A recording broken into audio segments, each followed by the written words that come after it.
Hi friends, Vijayanagara సామ్రాజ్యంలో తెనాలి రామకృష్ణ అని ఉన్నారు. మీకు తెలిసే ఉంటుంది.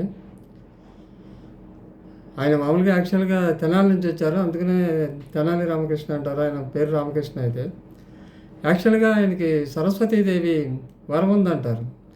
ఒకసారి సరస్వతీదేవి ప్రత్యక్షం అయ్యి 2 గిన్నెలు తీసుకొచ్చి, రెండిట్లో పాయసం ఉంది, ఒక దాంట్లో జ్ఞానం, ఒక దాంట్లో ఐశ్వర్యం, డబ్బు ఉంటుంది.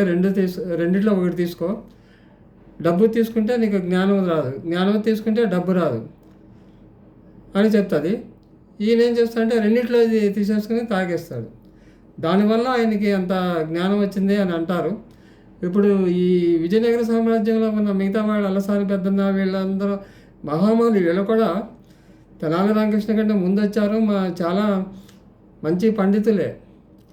కానీ ఈయనకి ఈ సరస్వతి వరం వల్ల మంచి ఇది వచ్చింది, జ్ఞానమును, తర్వాత డబ్బు కూడా బాగా సంపాదించారు.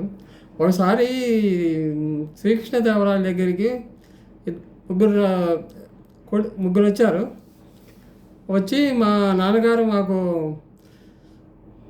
ముగ్గురికి వాటాలుగా తీసుకోమన్నారు. 17 ఏనుగులు ఇచ్చారు.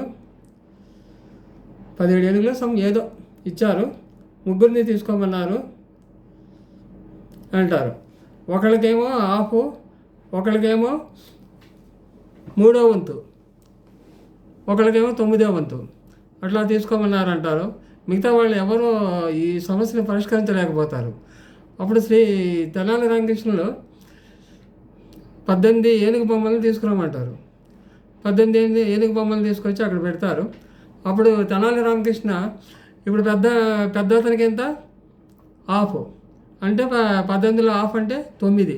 తర్వాత రెండవ అతనికి 3వ వంతు, 3వ వంతు అంటే 18లో 6, 9 6 15.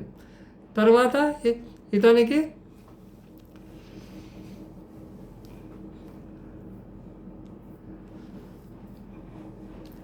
తర్వాత రెండవ స్నేహితునికి అంటే ఇతనికి 9వ వంతు, 3వ అతనికి 9వ వంతు అంటే 2 అన్నమాట.